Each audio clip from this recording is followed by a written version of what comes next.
Welcome, Capricorn. This is Regina from Pacific Tarot, getting ready to do your January 2024 reading. Happy birthday, Capricorns, fellow Capricorns. I've laid out the African and the Tarot of the Divine deck combined along the axis of the horoscope wheel. I'll clarify with a good tarot, and I will finish up with integrating 3 oracle decks along the way. Thank you for all your support and for being here. It is deeply appreciated. It is the inspiration of a significant donation that is inspiring me to do private readings, and the information for that is in the box below. A couple of cautions. One is I will never email you, call you, or contact you in any way to offer you a free reading. So that is part of your protection. I also am going to be pulling a free overall reading for someone who has commented or donated to me over the past month. So this is, again, inspired by a dear viewer that has been extremely generous with me. And it's not about the amount of money, it's about being appreciated, just so that you know. That's what is important about your comments and your willingness to support me by liking, sharing, subscribing, etc. So let's get started, Capricorn, with your overall energy for the month of January. We have the Knight of Pentacles, and you are well within character here in the month of January, your birthday month. You are building something. You are planning something. You are laying out the path, the outline of a project, an opportunity, growing, doing something in a different way, in a way that is practical and will produce long-term results. This is one of the things that is of most significant to you. Practicality, its availability to others, and the ability to create a step-by-step procedure that others can follow. This leads to the nature of your generosity is not so much in giving away huge amounts of money or resources, but rather in showing others how you have been able to create abundance in your life and value, and how you have been able to share that through the example of your efforts. In the 10th house, the house of your social identity, we have the 8 of Swords. The 8 of Swords is about you cycling through the various ideas and strategies that you believe are necessary for you to move forward on your path. You are looking at the way in which you not only have perhaps been less than successful in the past in various endeavors, but also all the things that you've learned and observed from the way others who have been successful have been able to move forward. This is something that is a whole series of ideas and thoughts that are contributing to this feeling of thinking something to death, overanalyzing something, particularly as it relates to your employment, your effort, your profession. The way that you participate in the community is being overthought. Too much energy is going into the possibilities of things that may not exist, may never come to fruition. And this card is actually indicating that you are, in many ways, allowing yourself to come out of your present moment, when in many ways, the way forward, the way to plan is to sink into your dreams, into your skills, to relax yourself around all the ways that it has been done before, and to realize that your inspiration comes simply through your experience. You have all the experience, exposure to all the ideas you need, and that this is exhausting you in the effort to think your way through a challenge that doesn't require that of you. You're already prepared. There's a little imposter syndrome here that I'm picking up on that you may be unconsciously responding to in trying to cover every base. In the first house, the Ace of Cups. Yes, this is the reminder. This is the healer that's telling you that you've already been through a series of experiences that have informed the way that you move forward carefully, deliberately, and with a plan. There's no need to overthink the plan for victory, for success. Instead, what this is confirming is that the healing you are experiencing has helped you to step back from all of the ideas of others. You've internalized the lessons, the ideas, the beliefs that are important and that have inspired you, that have moved you in the direction that you're moving. And by really allowing yourself to heal that, to be trusting and confident in your worthiness, to receive and pursue the things that will make you happy, victorious, and abundant is already within you. This really comes from an ability to relax your efforts, not to ramp them up, not to figure them out, but to really simply be in your heart, be from the place that is the expression of your care, your love, your self-respect, your self-knowledge, and really builds on that. It also indicates that the opportunity that you're cultivating is really meant to be an expression of love and attention, care.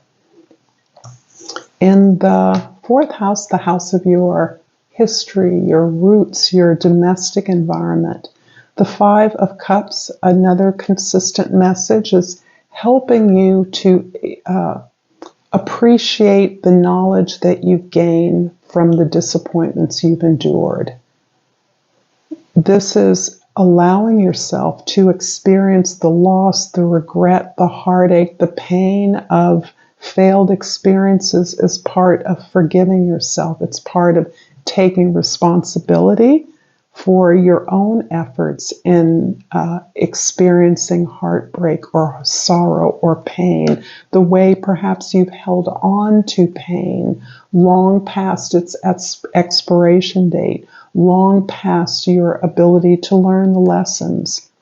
You've learned the lessons. Now it's time for you to be appreciative for these experiences, to release these failures or heartaches with love, and know that they've made you better.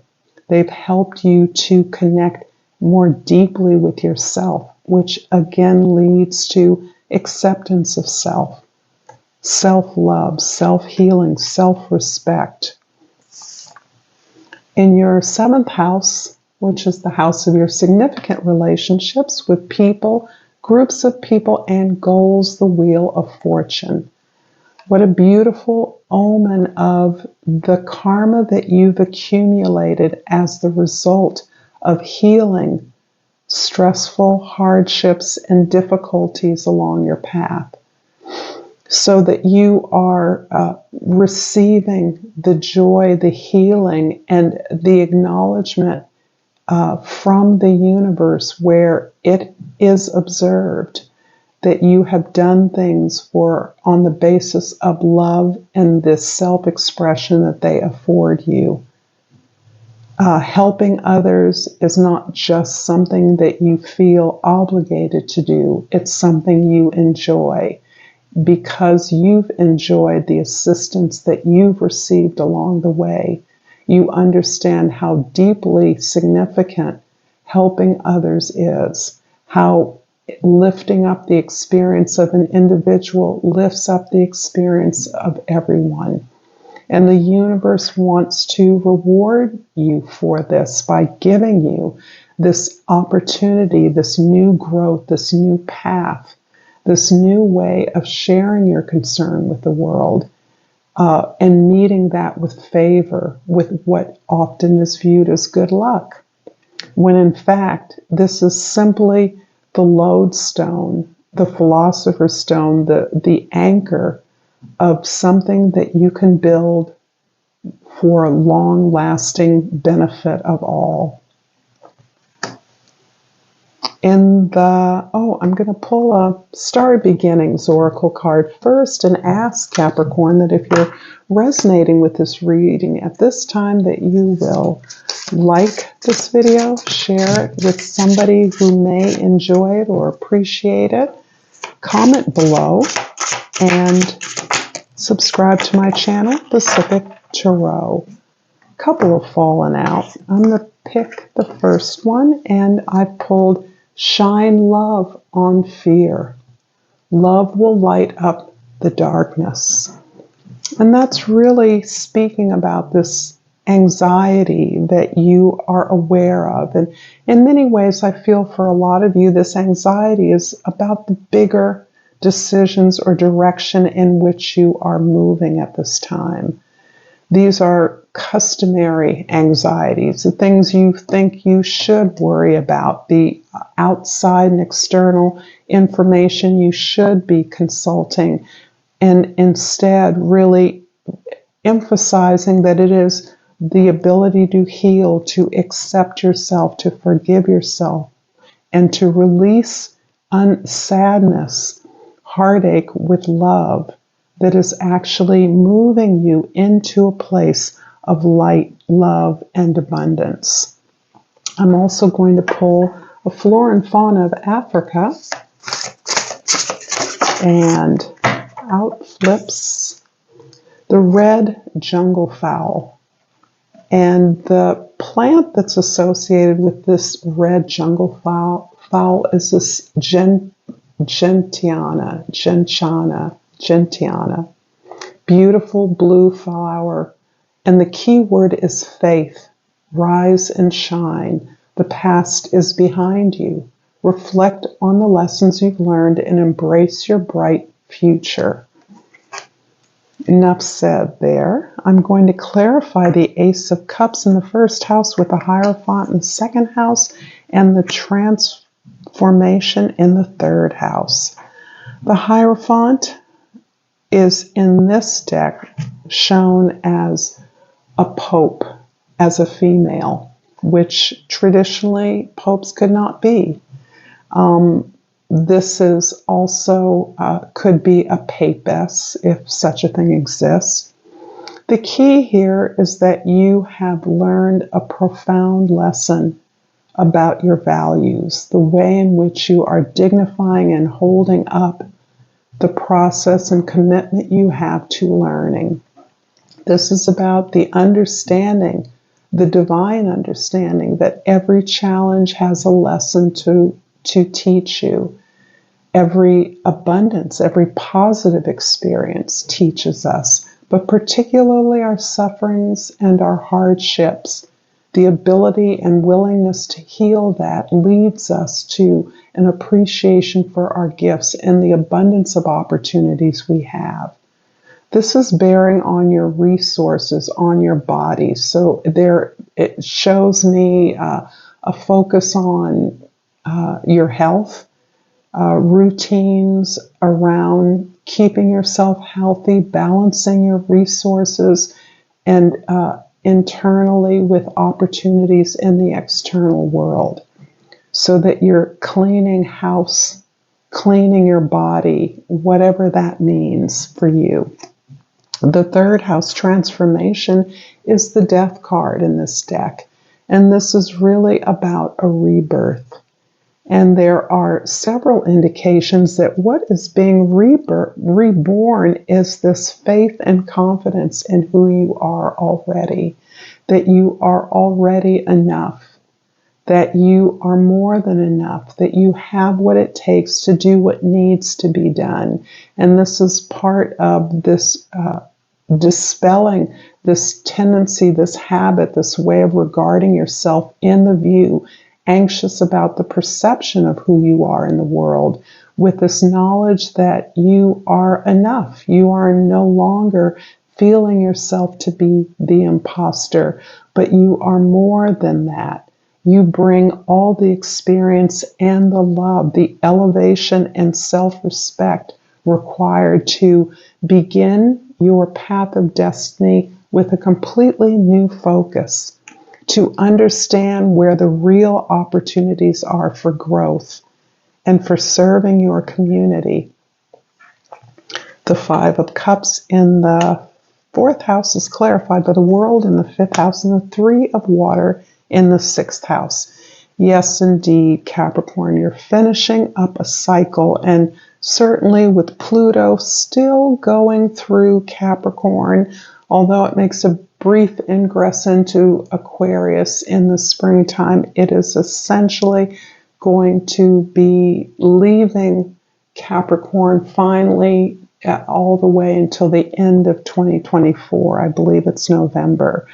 This is, for me, the symbol of the final step, the final cleansing, the final transformation of the planet Pluto, depending on where it falls in your house.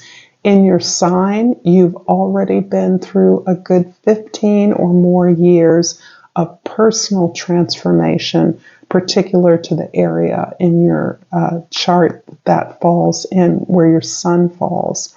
However, moreover, you have completed a full chapter of your life. This almost feels like a book, and you are receiving the rewards and the recognition for that in many ways. One of the ways you're recognizing and being rewarded is in understanding and respecting the support that you have. Understanding that the love you feel compelled to give in the world, in the way that you're most comfortable with it, is mirrored back to you in every area of your life. You have created and cultivated safe relationships that allow you to be who you truly are, to process the range of your emotions, and to reciprocate that intimate exchange of information and experience. This is about really elevating and understanding how your vulnerability, how your sensitive nature that you've often kept hidden, kept protected, has served you, and how you've learned to build that support into your relationships, into your work environments, your domestic environments, into all of your relationships. The Wheel of Fortune in the seventh house is clarified by the Ten of Earth in the eighth house and the Page of Water in the ninth house. This is all about a fresh preparation for the legacy that you are creating. You are on the path of destiny as you create some resource, organization, or opportunity to share with others the many resources and guidance that you have been gifted with, that have supported you and allowed you to accomplish things perhaps that your ancestors were not able to accomplish, but all the ways that they prepared the ground for you. You now are in a position of understanding how and why you should be giving back. And that your way, no matter how small it may seem to you, no matter how unglamorous, unsexy it may seem, is really the path to your greatest creativity and imagination. By opening up this experience of yourself at the level that resonates with who you are, this is really about this discovery of joy, of innocence, of destiny, of intuition, of feeling good, moving towards things that feel good. When your evaluation perhaps has been very different criteria in the past. The way you've assessed things has been perhaps on the basis of the way it looked or felt or was supported by the outside world, how much money it cost or how much money you had. Areas in which many of you have never felt comfortable.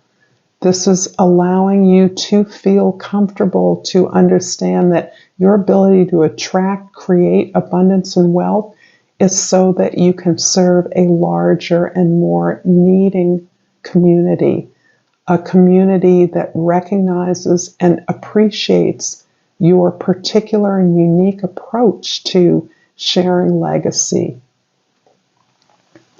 The Eight of Swords in the 10th house is clarified by the King of Fire in the 11th house and the High Priestess in the 12th house. Beautiful.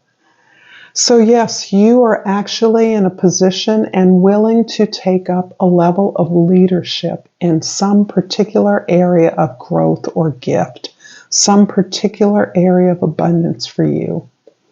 And this is in the way that you express yourself. Tell your story of expression. Allow yourself to be who you are, to discover the joy in your inspirational nature, in your excitement, in your determination to be successful, to shine, to lead in terms of your own fulfillment. What it is you're growing and building is something that reflects your commitment, your rebirth, and understanding that this is coming from a place of deep knowledge and wisdom. The legacy that you are recognizing and participating in is something that comes from your experience. You are waiting to step into the place when the time is right. That is a confirmation of your path, of your position, your rightful position in the world. Understanding that this quest to fit in perhaps is now being abandoned as you understand that you have always belonged, that you are in a place of belonging, that you're no longer seeking that validation from others because you now have internalized that as you move towards a position of power that you've always held, that is a real reflection of your experience. Capricorn, I'm going to finish up this reading with a language of flowers. And out flew the foxglove. And the key word here is confidence. Be what you want to see. Love this. Thank you so much, Capricorn. Until next time, namaste.